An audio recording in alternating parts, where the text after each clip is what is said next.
नमो बुद्धाय. बुद्ध आणि त्यांचा धम्म यातील तृतीय खंड भाग पहिला.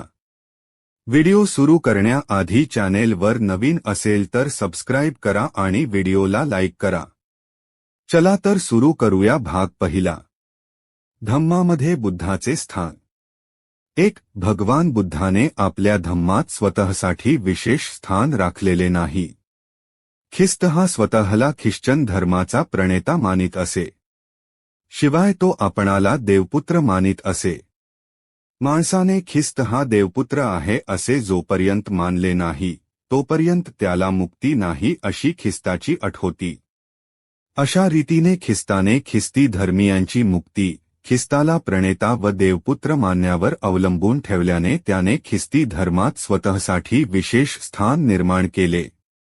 इस्लाम धर्माचा प्रणेता महम्मद हा स्वतःला परमेश्वराचा पैगंबर प्रेषित मानित असे.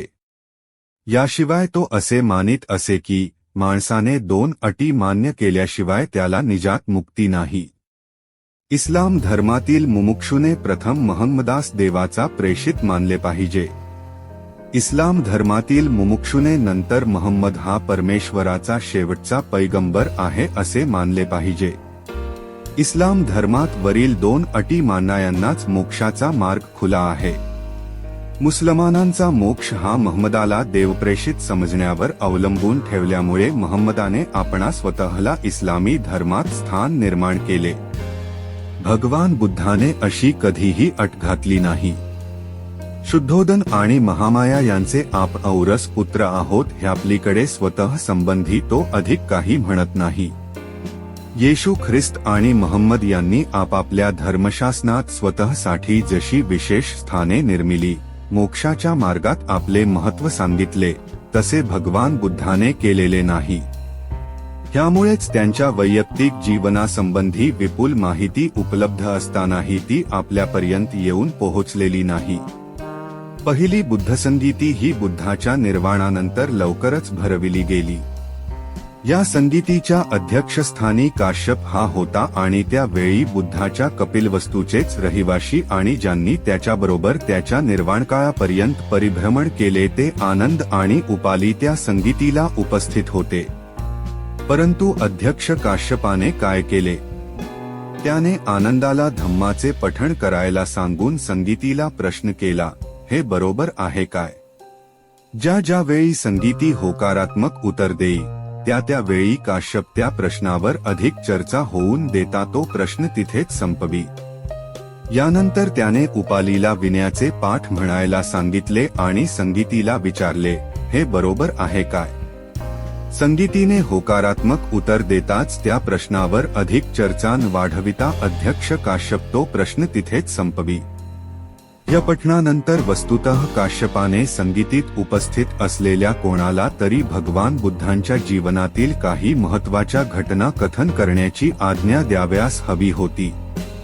परंतु काश्यपाने असे काहीच केले नाही.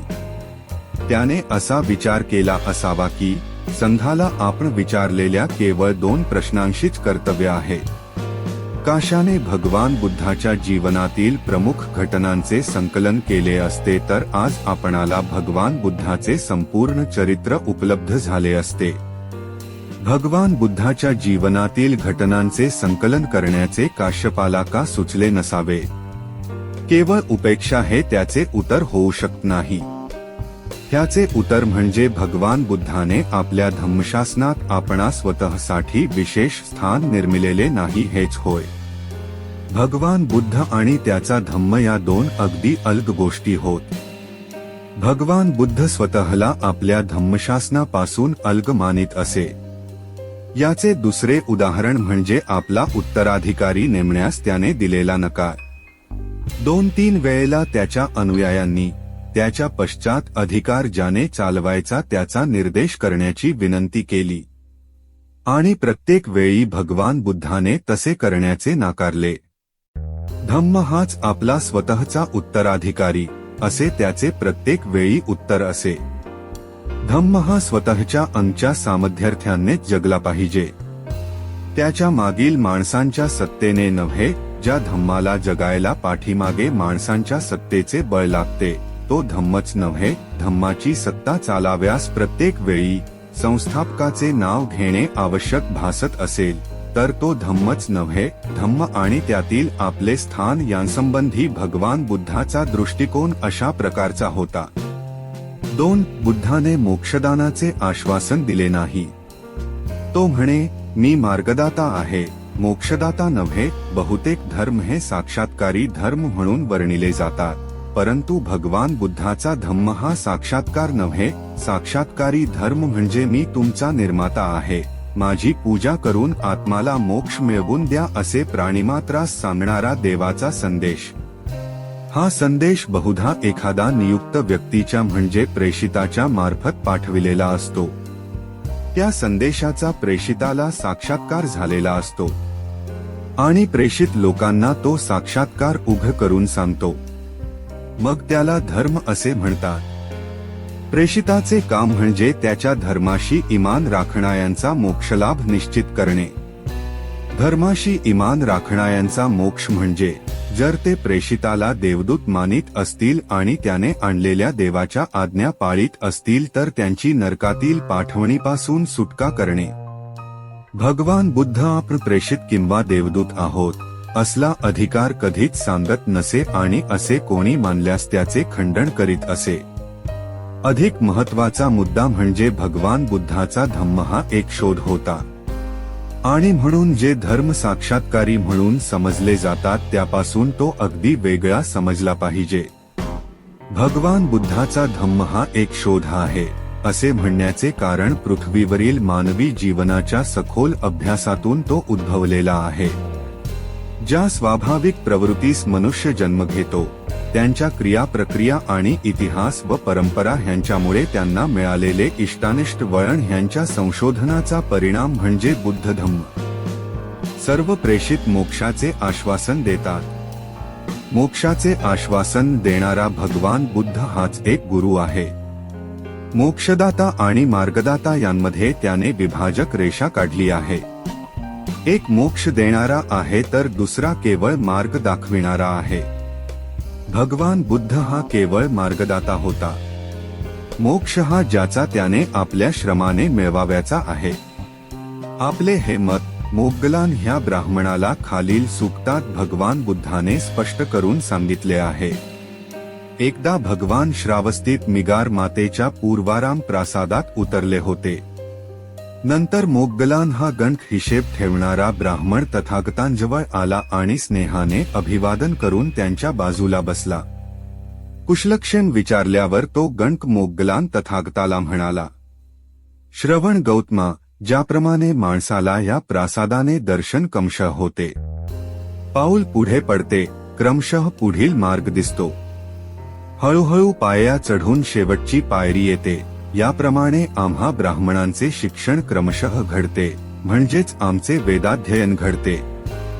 श्रवण गौतमा, ज्याप्रमाणे अंकगणनेत आणि धनुर्विद्येत पायरी पायरीने प्रगती होते त्याप्रमाणे आम्हा ब्राह्मणांची आपल्या शिक्षणक्रमात क्रमशः प्रगती होते.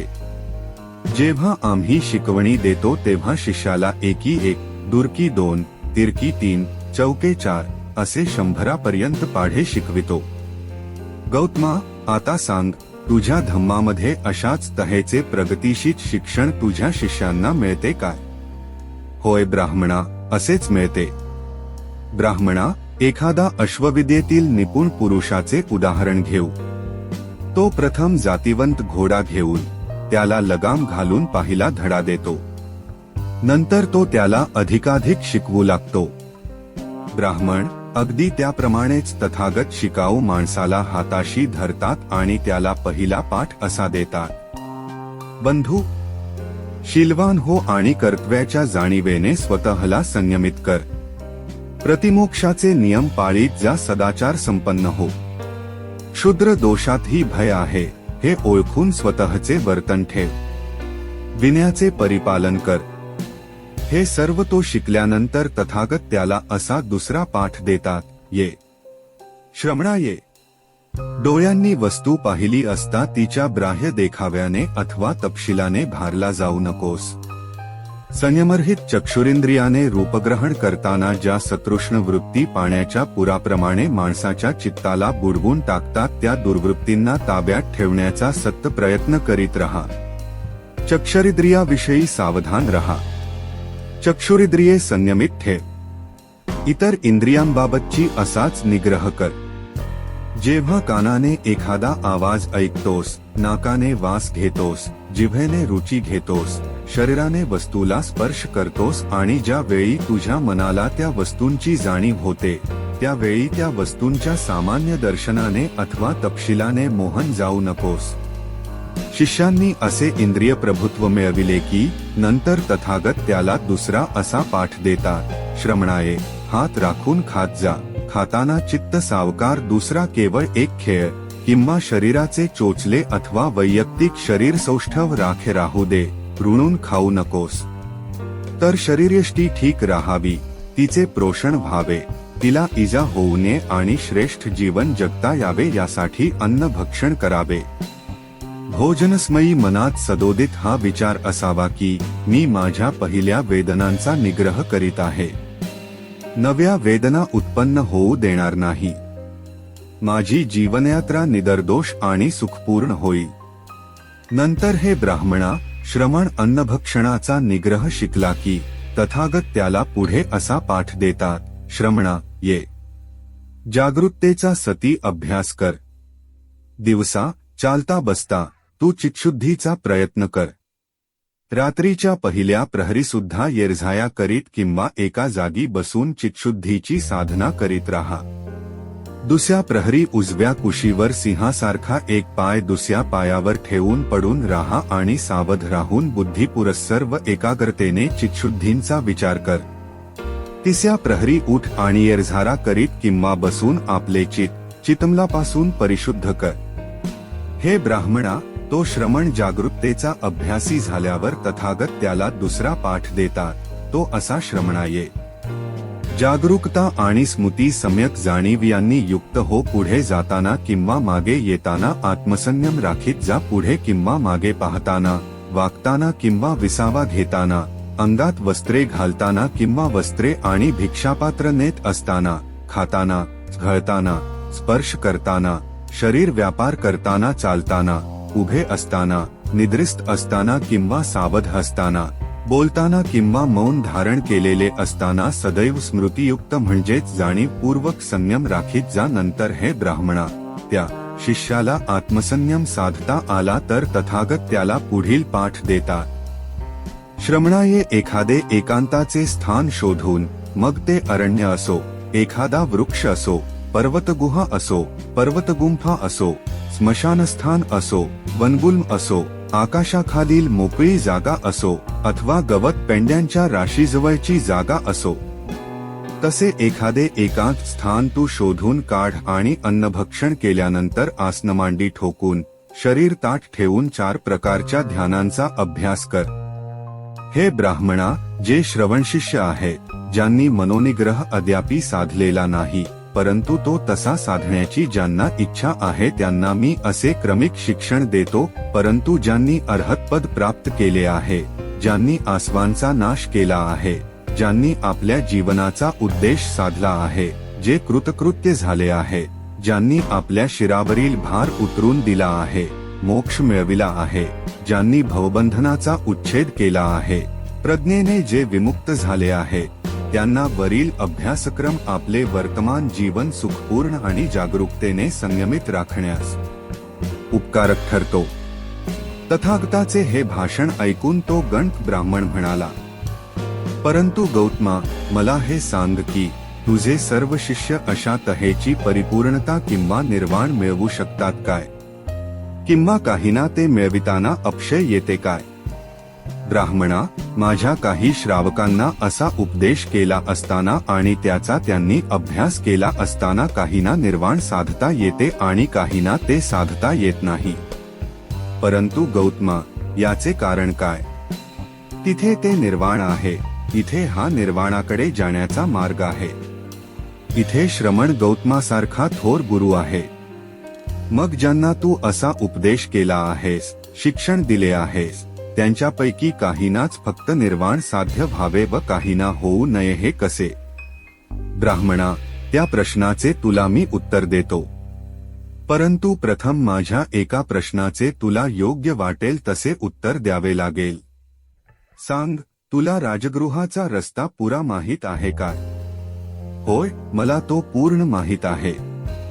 बरे, मग ह्या रस्त्यासंबंधी पुरी माहिती दिली असताना एक मनुष्य चुकीचा मार्ग धरतो आणि पश्चिमेकडे चालू लागतो. नंतर दुसरा मनुष्य येतो, तो मार्गनिर्देशासंबंधी तुला विनंती करतो. तू त्याला त्याच सूचना करतोस. तो तुझ्या सूचनेप्रमाणे वागतो आणि सुरक्षितपणे राजगृहाला जाऊन पोहोचतो. ब्राह्मण बोलू लागला, त्याला मी काय करणार? फक्त मार्ग दाखविणे हे माझे काम आहे. ब्राह्मणा, मग मी काय करतो हे तू ताडले असशीलच. तथागत फक्त मार्गच दाखवितो. या सूक्तावरून स्पष्ट होते की बुद्ध हा मोक्षाची आश्वासने देत नाही. तो फक्त मार्ग दाखवितो. आणि मोक्ष म्हणजे काय? महम्मद आणि येशू ख्रिस्त यांच्या शिकवणुकीत मोक्ष म्हणजे प्रेषिताच्या मध्यस्थीने नरकात जाण्यापासून जीवांना वाचवणे. भगवान बुद्धाच्या शिकवणुकीप्रमाणे मोक्ष म्हणजे निर्वाण. आणि निर्वाण म्हणजे रागलोभादी विकारांचा निग्रह. अशा धर्मात मोक्षाचे वचनबद्ध आश्वासन कसे मिळणार? 3. भगवान बुद्धाने स्वतः संबंधी अथवा आपल्या धम्मासंबंधी अपौरुषेयतेचा दावा मांडला नाही. त्याचा धम्म माणसाने माणसासाठी शोधून काढलेला आहे. तो अपौरुषेय म्हणजे साक्षात्कारी स्वरूपाचा नाही. प्रत्येक धर्माच्या संस्थापकाने आपण किंवा आपली शिकवणूक दैवी असल्याचा हक्क सांगितला आहे. मोझेसने आपली उत्पत्ती दैवी असल्याचे म्हटले नाही, परंतु आपल्या शिकवणुका मात्र दैवी असल्याचे म्हटले आहे.